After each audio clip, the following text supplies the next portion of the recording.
সৌজন্যে জামান ফাউন্ডেশন।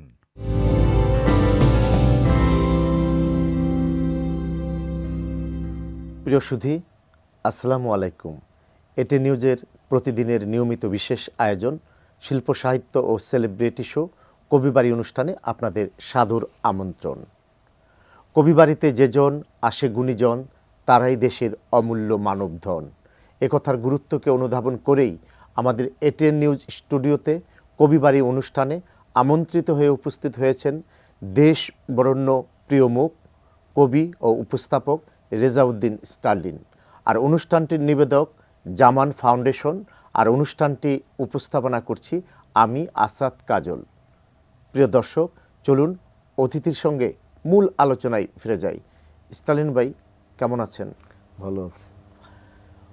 অভিযোগ উঠছে যে বর্তমান যুগে কবি সাহিত্যিকরা অতিমাত্রায় কমার্শিয়াল হয়ে যাচ্ছেন। আপনিও কি কমার্শিয়াল? এবং এই কমার্শিয়াল রবীন্দ্রনাথ নজরুল কিন্তু ছিলেন না।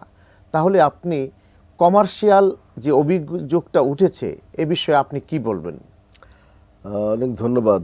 কমার্শিয়াল দুই অর্থে ব্যবহার করা যায়। একটা যে সে শুধুমাত্রই লাভ খোঁজে, সে বাণিজ্যের জন্য যে কোনো রকম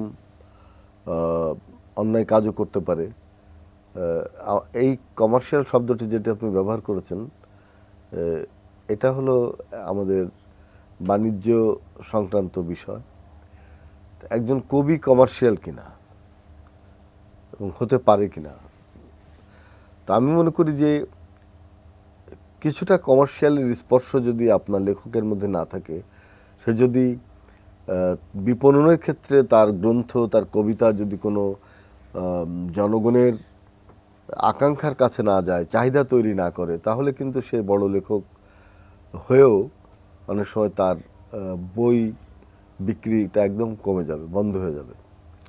সেক্ষেত্রে রবীন্দ্রনাথ এবং নজরুল দুজনই খুবই কমার্শিয়াল ছিলেন।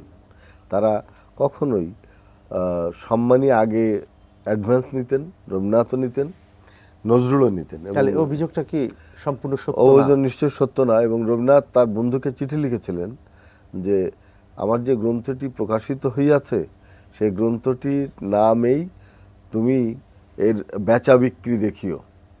বাহ, যে বেচা বিক্রি দেখার কথা বলছেন রবীন্দ্রনাথ, তাহলে তো কমার্শিয়াল। তাহলে কি এটা প্যাটের দায়ে নাকি সম্মানার্থে? না না, একজন লেখক তার তো বাঁচতে হবে, তার তো তার জীবিকা নির্বাহের জন্য তার একমাত্র পেশা হচ্ছে কলম এবং লেখালেখি। সে কলম পিষে সে উপন্যাস হোক, কবিতা হোক, গল্প হোক, শিশুতোষ রচনা হোক, প্রবন্ধ হোক, সে লিখছে, ফিচার হোক, সে লেখার বিনিময়টা সে চাচ্ছে। সে যে শ্রম দিয়েছে জনগণের, এক ধরনের মানসিক খাদ্য তো সাহিত্য। আপনি যদি ফল মূল, আনাজ, সবজি, তেল, চিনি, আটা, ময়দা এর জন্য পয়সা খরচ করেন, এটা আপনার দেহের পুষ্টি জাগাবে। আর মনের পুষ্টির জন্য আপনার বই, আপনার ভালো সাহিত্য, শিল্পকলা, সৃষ্টি, সেটার জন্য আপনি কিনে খাবেন, দুটোই আপনাকে কিনতে হবে। সুতরাং ওই যে চাল আটা গম বিক্রি করে তারা এক ধরনের বাণিজ্যের কাজ করে, আর এই যে মনের শিল্পের জন্য, মনের খোরাকের জন্য যারা কাজ করে তারা কবি, শিল্পী, সাহিত্যিক। সুতরাং দুটোরই অর্থমূল্য আছে। স্টালিন ভাই, কবিতা একটি শিল্প মাধ্যম, কিন্তু কোনো চ্যানেলেই কবিতার অনুষ্ঠান প্রায় নেই বললেই চলে। কিন্তু এটিএন নিউজ ব্যতিক্রম, কবিবাড়ির মতন একটি অনুষ্ঠান আজকে 4 বছর যাবৎ করে যাচ্ছে। আর নেই বললে চলে, এই জন্য বললাম, আপনাদের দাবিও তো সেভাবে জোরালো নয়। আপনি কি চান প্রত্যেকটি চ্যানেলে কবিতার অনুষ্ঠান থাকুক? এবং কিভাবে দাবি জানাবেন? শোনেন, কবিতা কোনো সস্তা বিষয় না যে একদম মাছের মতো গাবিয়ে উঠবে, মাছের মতো, মানে বৃষ্টি এলেই মাছের মতো লাফালাফি করবে। কবিতা হচ্ছে একটা স্থির জলধির মতো, সে অপেক্ষমান। কার জন্য অপেক্ষমান? সময়ের জন্যে। সে অপেক্ষমান তার পাঠকের জন্যে, সে অপেক্ষমান তার স্বপ্ন বাস্তবায়নের জন্য। সে তাৎক্ষণিক কিছু পেতেও চায় না। একজন কবি এবং কবিতা সে তাৎক্ষণিক পায়ও কম। এই জন্য জীবনানন্দ দাশকে 25 বছর অপেক্ষা করতে হয়েছিল। এমনকি রবীন্দ্রনাথও তার জীবদ্দশায় যে সমালোচনা, যে নানা রকম সংকটের শিকার হয়েছিলেন, তা থেকে বেরিয়ে আসতে তাকে 100 বছর সময় লেগেছে। এখনও পর্যন্ত রবীন্দ্রনাথের বিরুদ্ধে, নজরুলের বিরুদ্ধে এবং মাইকেল মধুসূদন দত্তের বিরুদ্ধে অনেক কথা সমাজে বলা হয়, দেশে বলা হয়। আমাদের দেশের মানুষ একটু গসিপ প্রিয়। শুধু আমাদের দেশের লোক বলবো কেন, পৃথিবীর অন্য অন্য দেশে কবি সাহিত্যিকদের নিয়ে এসব গসিপ হয়, যারা একটু খ্যাতিমান তাদের নিয়ে। সুতরাং বাংলা ভাষায় এসব থাকবে।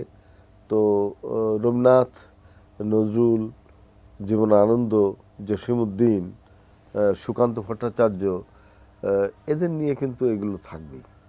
স্টালিন ভাই, আপনি একজন কবি, একজন উপস্থাপক, কিন্তু আপাদমস্তক একজন মৌলিক কবি। আপনার কাছ থেকে আজকে একটি কবিতা শুনব। আমি একটা কবিতা পড়ি। কবিতাটির শিরোনাম হচ্ছে নিষিদ্ধ পণ্য। বাংলাদেশে বরফ নেই, আগুন নাকি আছে। বাহ। কিনতে গেলাম সন্ধেবেলা দোকানিদের কাছে।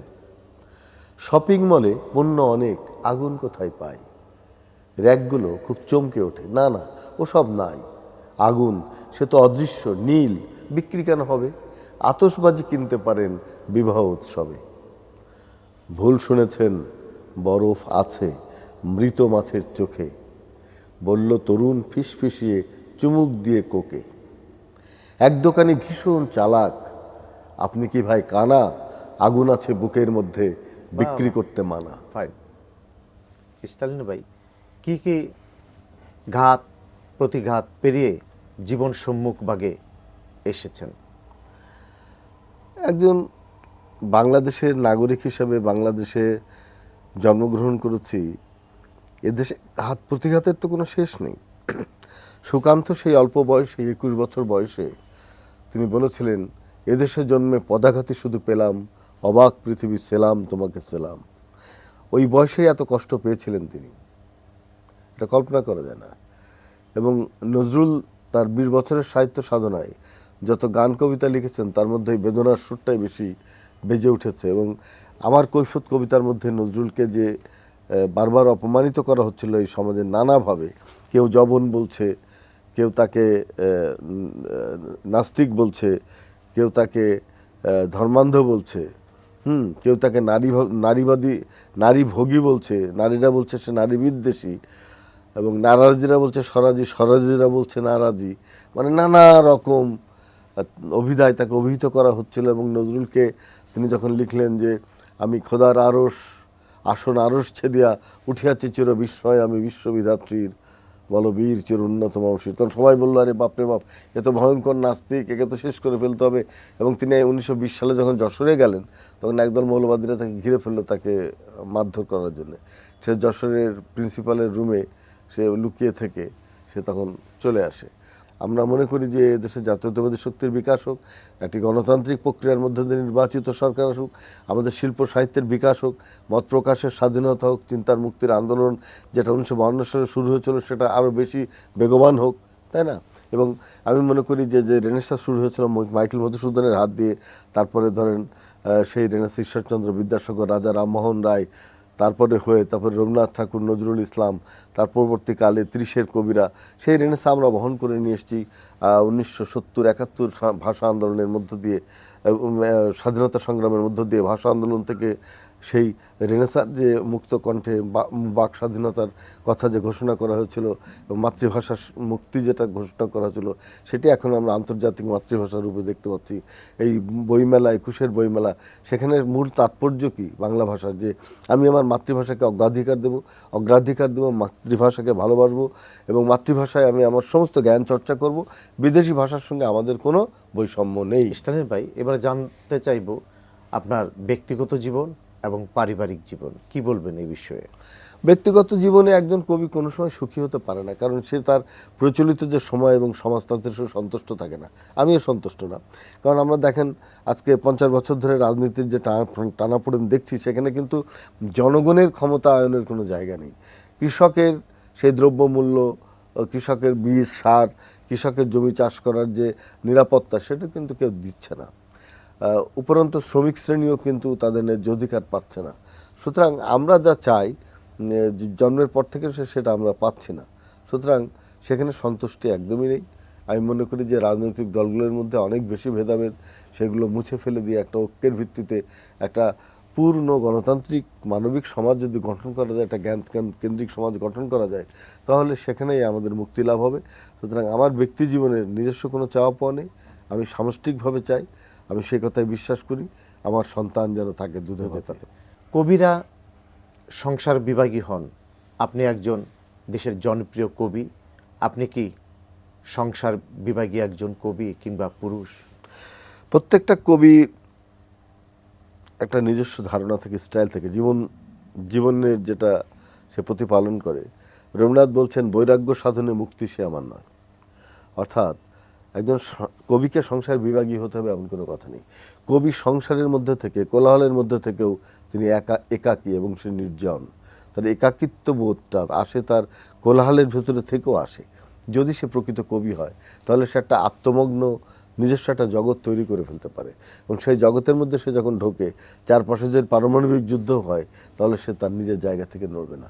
স্টালিন ভাই, সংসার জীবন নিয়ে নানা কথা বললেন। এখন আপনাকে যদি প্রশ্ন করি, সংসার জীবনে কে বেশি পরাজিত? আপনার কাছে ভাবি পরাজিত নাকি ভাবির কাছে আপনি পরাজিত? আপনি কি বলবেন? এইরকম একটা প্রশ্ন উত্তর দেওয়া কঠিন, কারণ নারীরা কখনো পরাজয় মানে না। সুতরাং আমি তার প্রতি পরাজয় শব্দটা ব্যবহার না করে আমি নিজেই পরাজিত এটা বলতে চাই।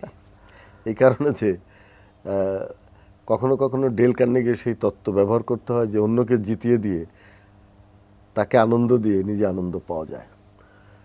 সেই কাজটি আমি করতে চাই। সংসার জীবনে আমাদের দেশের মেয়েরা তো মানে স্বামী নির্ভর।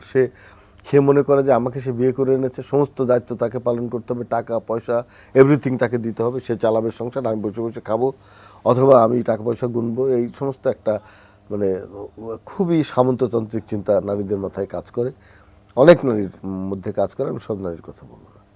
আর পুরুষ হিসাবে আমি মনে করি যে আমার যে ধর্ম, যে কাজ, সেটি সংসারের জন্য যতটুকু করার সাধ্যের মধ্যে থেকে সেটা আমি করতে চেষ্টা করি, এবং আমি মনে করি যে সেসব ক্ষেত্রে আমি সফল।